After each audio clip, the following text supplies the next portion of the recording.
Hallelujah. 11-ാം അധ്യായത്തിൽ നമ്മൾ മോശയുടെ ജീവിതത്തിൽ മോശ ഏത് രീതിയിൽ വിശ്വാസത്തെ പ്രയോഗത്തിൽ വരുത്തി എന്നാണ് നമ്മളിവിടെ കാണുന്നത്.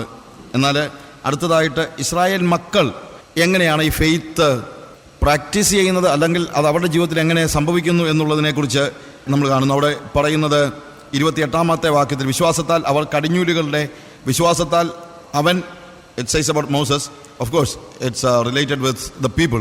വിശ്വാസത്താൽ അവൻ കടിഞ്ഞൂലുകളുടെ സംഹാരകൻ അവരെ തൊടാതിരിപ്പാൻ പെസഹയും ചോരത്തളിയും ആചരിച്ചു. അപ്പോൾ പെസഹയും ചോരത്തളിയും ഒരു ദൃശ്യ യാഥാർത്ഥ്യമാണ്, ഇല്ലേ? പെസഹ ചോരത്തളി എന്ന് പറയുമ്പോഴത്തേക്ക് അതൊക്കെ എന്താണ്? ഇൻഫാക്റ്റ് അത് കാണുന്നതായ ഒരു യാഥാർത്ഥ്യമാണ്. പക്ഷെ സംഹാരകന്റെ വരവ് എന്ന് പറയുന്നത് ഒരു അദൃശ്യ യാഥാർത്ഥ്യമാണ്. ഞാൻ ഇതുകൊണ്ടാണ് നമ്മൾ പറയുന്നത്, വേദപുസ്തകത്തിലുടനീളം ആത്മീക യാഥാർത്ഥ്യങ്ങൾ പറയുമ്പോൾ ദൃശ്യലോകവും അദൃശ്യലോകവും കൂടെ ബ്ലെൻഡ് ചെയ്ത് കിടക്കുകയാണ്. പെസഹ നമുക്ക് എല്ലാവർക്കും കാണാവുന്ന കാര്യമാണല്ലേ? പെസഹ ചോരത്തളി ആചരിക്കുന്ന നമുക്ക് എല്ലാവർക്കും കാണാൻ കഴിയുന്ന കാര്യമാണ്. കട്ടളക്കാലിന്മേൽ പുരട്ടുന്ന ആടിൻ്റെ രക്തം, കുഞ്ഞാടിൻ്റെ രക്തം എന്ന് പറയുന്നത് നമുക്ക് കാണാൻ കഴിയുന്ന കാര്യമാണ്. പക്ഷെ സംഹാരദൂതൻ അതിലെ നടന്നു പോകുന്ന കാര്യം നമ്മൾ എന്ത് ചെയ്യുന്നില്ല, ഒരു ദൃശ്യ യാഥാർത്ഥ്യം അല്ല. പക്ഷേ ആ അദൃശ്യ കാര്യം നടക്കുന്നത്, വരാൻ പോകുന്ന അദൃശ്യ കാര്യം നടക്കുന്നത് ആത്മാവിൻ്റെ ലോകത്തിൽ വിശ്വസിച്ചവനാണ് ചോരത്തളി ആചരിച്ചത്. ഞാൻ പറഞ്ഞാൽ മനസ്സിലാക്കണം, അവിടെയാണ് ഫെയ്ത്ത് എന്ന് പറയുന്നത്. എന്തുകൊണ്ട് ഇസ്രായേൽ മക്കൾ ആട്ടുകൊറ്റന്മാരെ കൊന്ന് പെസഹയും ചോരത്തളിയും ആചരിച്ചു? This is my question. അവരിൽ ഒരാൾ പോലും പറഞ്ഞില്ല വെറുതെ ഒരു ആടിനെ കൊല്ലാൻ ഇപ്പം എനിക്ക് നേരമില്ലെന്ന് പറഞ്ഞില്ല. പറഞ്ഞോ? അങ്ങനെ ആരെങ്കിലും പറഞ്ഞിട്ടുണ്ടെങ്കിൽ അവൻ്റെ വീട്ടിൽ സംഹാരദൂതൻ അവൻ്റെ കുഞ്ഞിനെ, അവൻ്റെ ഫസ്റ്റ് ബോണിനെ കൊന്നുകളഞ്ഞിട്ടുണ്ട്. അപ്പോൾ മോസസ് അദൃശ്യ ദൈവത്തിൽ നിന്ന് കേട്ട വാക്കുകളെ അദൃശ്യ ലോകത്ത് അദൃശ്യനായ ആത്മാവാകുന്ന ദൈവവുമായി മോശ നടത്തിയ വിശ്വാസത്തിൽ നടത്തിയ സംഭാഷണത്തെ പ്രയോഗത്തിൽ വരുത്തിയത് കൊണ്ടാണ് അവർ ദൃശ്യലോകത്തിൽ ആട്ടിൻകുട്ടിയെ കൊല്ലുന്നത്. അതാണ് ഫെയ്ത്ത്, അതാണ് ഫെയ്ത്ത്. ഇതേപോലെ അദൃശ്യ ലോകത്ത് നടക്കുന്ന യാഥാർത്ഥ്യങ്ങൾ തിരിച്ചറിയുമ്പോൾ അതിനു വേണ്ടി നമ്മൾ അതിൻ്റെ പ്രതിഫലനം, അല്ലെങ്കിൽ അത് നമ്മൾ വാട്ട് യു സേ, നമ്മൾ ദൃശ്യലോകത്തിൽ അതിനു വേണ്ടി എന്ത് കൽപ്പിക്കപ്പെട്ടു അത് നമ്മൾ അനുസരിക്കുകയാണ്. ബാപ്റ്റിസം, സ്നാനത്തിന്റെ കാര്യം എടുക്കുക. സ്നാനത്തിൽ നമ്മൾ എന്താ പൗലോസ് എന്താ പറയുന്നത്? അവനോട് അവന്റെ മരണത്തിൽ പങ്കാളികളായി തീരുവാൻ സ്നാനമേറ്റവരായ നാം ഓരോരുത്തരും. സ്നാനമേൽക്കുമ്പോൾ നമ്മൾ അവന്റെ മരണത്തിൽ പങ്കാളികളായി തീരുന്നു എന്ന് പൗലോസ് പറയുന്നു. പക്ഷെ ആരെങ്കിലും അതൊരു ദൃശ്യ യാഥാർത്ഥ്യമായിട്ട് വെള്ളത്തിലേക്ക് ഇറങ്ങുമ്പോൾ കാണുന്നുണ്ടോ? ഇല്ല. അവിടെയാണ് ഫെയ്ത്ത് ആസ്പെക്ട്. നമ്മളിപ്പോൾ വാസ്തവത്തിൽ ഇതൊന്നും അറിഞ്ഞുകൊണ്ടായിരിക്കത്തില്ല പല ആളുകളും ബാപ്റ്റിസം എടുക്കുന്നത്. ഞാൻ ഒരിക്കലും ബൈബിൾ സ്കൂളിൽ ബാപ്റ്റിസത്തെ കുറിച്ച് ക്ലാസ് എടുത്ത് കഴിഞ്ഞപ്പോഴത്തേക്ക് അവിടെ പഠിക്കുന്ന ആളുകൾ, in fact it is much years back, they were not just young people ആയിരുന്നില്ല, ഈവൻ കുറച്ച് പാസ്റ്റേഴ്സാണ്.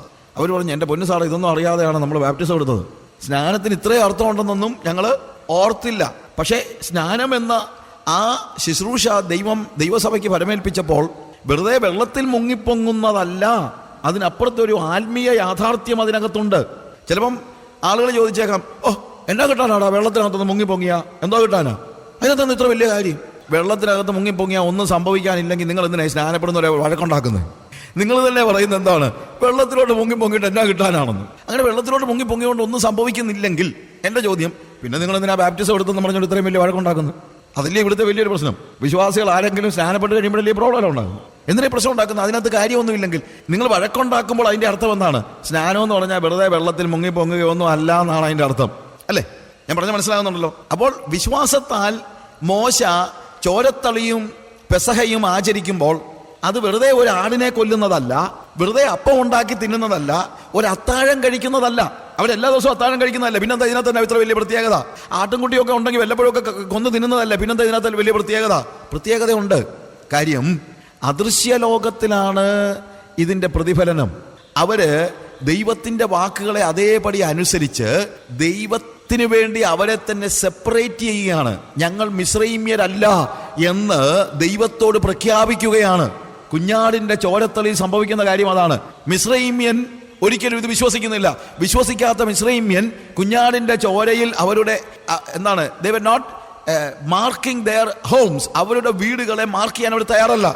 ചോരത്തളി ആചരിക്കുക എന്ന് പറഞ്ഞു കഴിഞ്ഞാൽ വെറുതെ ഒരു ആട്ടിൻകുട്ടിയെ കൊല്ലുകയല്ല. പെസഹ കഴിക്കുക എന്ന് പറഞ്ഞു കഴിഞ്ഞാൽ വെറുതെ ഒരു അത്താഴം കഴിക്കുകയല്ല. അതിനൊരു അദൃശ്യ യാഥാർത്ഥ്യമുണ്ട്. ആ അദൃശ്യ യാഥാർത്ഥ്യത്തിന്റെ പ്രതിഫലം, അല്ലെങ്കിൽ അതിനെ അവര് എന്താണ്, അത് ദൃശ്യ ലോകത്തിൽ അത് അവരെ അക്സെപ്റ്റ് ചെയ്യുകയാണ്. അത് നമ്മൾ അവരത് പറയുകയാണ്, അവർ ഏറ്റുപറയുകയാണ്. ഞങ്ങൾ കുഞ്ഞാടിന്റെ രക്തത്താൽ വീണ്ടെടുക്കപ്പെട്ടവരാണ്. ആ കുഞ്ഞാടിന്റെ രക്തം ഞങ്ങളെ സംഹാരദൂതന്റെ അതിന്റെ ശിക്ഷാവിധിയിൽ നിന്ന് ഞങ്ങളെ രക്ഷിച്ചിരിക്കുന്നു. മിസ്രൈമിൽ നിന്ന് ഞങ്ങൾ വ്യത്യസ്തരാണ്. ഞങ്ങൾ ഫറവോന്റെ ആളുകളല്ല, ഞങ്ങളുടെ ദൈവത്തിന്റെ ആളുകളാണ് എന്ന് പറയാനുള്ള അവരുടെ അദൃശ്യ യാഥാർത്ഥ്യത്തെ പുറത്തു പറയാനുള്ള ഒരു ദൃശ്യ മാധ്യമം മാത്രമാണ് എന്ത്? കുഞ്ഞാടിന്റെ രക്തം അവരുടെ കട്ടളക്കാലിന്മേൽ പുരട്ടുക എന്ന് പറയുന്നത്. അതുകൊണ്ടാണ് അത് വിശ്വാസത്താൽ അവർ ചെയ്തെന്ന് പറയുന്നത്. വിശ്വാസത്താൽ അവൻ കടിഞ്ഞൂലുകളുടെ സംഹാരകൻ അവരെ തൊടാതിരിപ്പാൻ പെസഹയും ചോരത്തളിയും ആചരിച്ചു. ഇത് നമ്മുടെ ജീവിതത്തിൽ നമ്മൾ മനസ്സിലാക്കണം. ഇതാണ് വിശ്വാസം എന്ന് പറയുമ്പോൾ. വിശ്വാസം എന്ന് പറയുമ്പോൾ അദൃശ്യമായി നടക്കുന്ന കാര്യങ്ങളെക്കുറിച്ചുള്ള തിരിച്ചറിവിൽ അതെങ്ങനെ മനസ്സിലാക്കിയത്? മോശ ആത്മാവാകുന്ന ദൈവവുമായി ആത്മാവിൻ്റെ ലോകത്ത് അദൃശ്യനായ ദൈവത്തെ കണ്ട് അദൃശ്യനായ ദൈവത്തിൻ്റെ ശബ്ദം കേട്ടതുകൊണ്ടാണ്. അപ്പോൾ മാത്രമാണ് ഈ വിശ്വാസം പ്രയോഗത്തിൽ വരുത്താൻ നമുക്ക് കഴിയുന്നത്. വിശ്വാസത്താൽ അടുത്തായിട്ട് നമ്മൾ കാണുന്നത് അവർ ചെങ്കടൽ കടന്നു. വിശ്വാസത്താൽ അവിടെ എരിഹോ മതിൽ ഇടിച്ചു, ഇല്ലേ? അവിടെ നെക്സ്റ്റ് വേഴ്സസ് നമ്മൾ വായിക്കുമ്പോഴത്തേക്ക് അവിടെ കാണുന്നത് വിശ്വാസത്തിൽ അവർ കരയിൽ എന്നതുപോലെ ചെങ്കടലിൽ കൂടെ നടന്നു. അത് മിസ്രൈമ്യർ ചെയ്യുവാൻ നോക്കിയിട്ട് മുങ്ങിപ്പോയി. കരയിൽ എന്നതുപോലെ ചെങ്കടലിലൂടെ നടന്നു. ചെങ്കടൽ കിടക്കുന്നതായ ചരിത്രം നമ്മൾ കാണുന്നത് പുറപ്പാട് പുസ്തകം 14-ാം അധ്യായത്തിലാണ്. ആ ഭാഗം ഞാനൊന്ന് പെട്ടെന്നൊന്ന് ഓടിച്ച് വായിച്ച് പറഞ്ഞു പോകാനായിട്ട് പരിശ്രമിക്കാം. വളരെ ഇൻട്രസ്റ്റിംഗ് ആയിട്ടുള്ളൊരു ഭാഗമാണ്. നമ്മൾ പലപ്പോഴും ചിന്തിക്കാത്ത ചില കാര്യങ്ങൾ അതിനകത്ത് കിടപ്പുണ്ട്. ഞാൻ പലപ്പോഴും വായിച്ചപ്പോൾ എനിക്ക് ഒത്തിരി അത്ഭുതം തോന്നിയിട്ടുണ്ട്. അതായത് ഇവിടെ 14-ാം അധ്യായത്തിൽ 1-ാം വാക്യത്തിൽ യഹോവ പിന്നെയും മോശയോട് കൽപ്പിച്ചത്, നിങ്ങൾ തിരിഞ്ഞ് മിഗ്ദോലിനും കടലിനും മധ്യേ ബാൽസെഫോന് സമീപത്തുള്ള പിഹാഹിത്തോത്തിന് അരികെ പാളയം ഇറങ്ങണമെന്ന് ഇസ്രായേൽ മക്കളോട് പറയുക. അതിൻ്റെ സമീപത്ത് സമുദ്രത്തിനരികെ നിങ്ങൾ പാളയം ഇറങ്ങണം. ഇസ്രായേൽ മക്കൾ അബദ്ധം പറ്റി ചെങ്കടലിൻ്റെ കരയിൽ ചെന്നതല്ല. ഞാൻ ആദ്യം ചിന്തിച്ചിട്ടുണ്ട്, അല്ലെങ്കിൽ നമ്മൾ സ്വാഭാവികമായി ചിന്തിക്കുന്ന ഒരു സാധ്യതയുണ്ട്. എന്താണ്? ഇസ്രായേൽ മക്കളും ഇസ്രായേലിനോടുള്ള യാത്രയിൽ വന്ന് നോക്കിയപ്പോഴത്തേക്ക് ചെങ്കടലിൻ്റെ അടുത്തായിപ്പോയി. ചെങ്കടലിൻ്റെ അടുത്തായി പോയതുകൊണ്ട് പിന്നെ അവരെല്ലാം കൂടെ ദൈവത്തോട് നിലവിളിച്ചു. ഇടത്തും വലത്തും മലകളാണ്, മുന്നിൽ ചെങ്കടൽ, പുറകിൽ ഫറവോന്റെ സൈന്യം, രക്ഷയില്ല, പിന്നെന്തോ ചെയ്യാനാ? ദൈവത്തിന് അവരെ രക്ഷിക്കാതിരിക്കാൻ യാതൊരു മാർഗവും ഇല്ലല്ലോ. അവർ നിലവിളിച്ചപ്പോൾ ദൈവം അവർക്ക് ചെങ്കടൽ തുറന്നു കൊടുത്തു. ഒരു ആക്സിഡൻ്റലായിട്ട് വന്നു പെട്ടതുപോലെയാണ് നമ്മൾ ആദ്യം വായിക്കുമ്പോൾ തോന്നുന്നത്. പക്ഷേ ഇവിടെ കൃത്യമായിട്ട് കർത്താവ് പറഞ്ഞിരിക്കുകയാണ്, കർത്താവ് പറഞ്ഞിട്ടാണ് അവരെ ചെങ്കടലിലേക്ക് കൊണ്ടുപോയത്. അതായത് ചെങ്കടൽ കടക്കുക എന്ന് പറയുന്നത് ആക്സിഡൻ്റലായിട്ട് സംഭവിച്ചതല്ല, ദൈവത്തിൻ്റെ ഒരു പദ്ധതിയായിരുന്നു. It was God's plan. അതെന്നെ അത്ഭുതപ്പെടുത്തി. 10 കമാൻഡ്മെന്റ്സ് എന്നുള്ള ഫിലിമിനകത്ത് ചെങ്കടലിൻ്റെ കരയിൽ പാളയം അടിച്ചിരിക്കുന്ന ഇസ്രായേൽ മക്കളെ കണ്ടിട്ട് ഫറവോൻ പറയുന്ന ഒരു വാക്കുണ്ട്, the God of Israel is A poor general. ഇസ്രായേലിൻ്റെ ദൈവം വളരെ ബുദ്ധികെട്ട ഒരു സേനാനായകനാണ്. എന്തുകൊണ്ട്?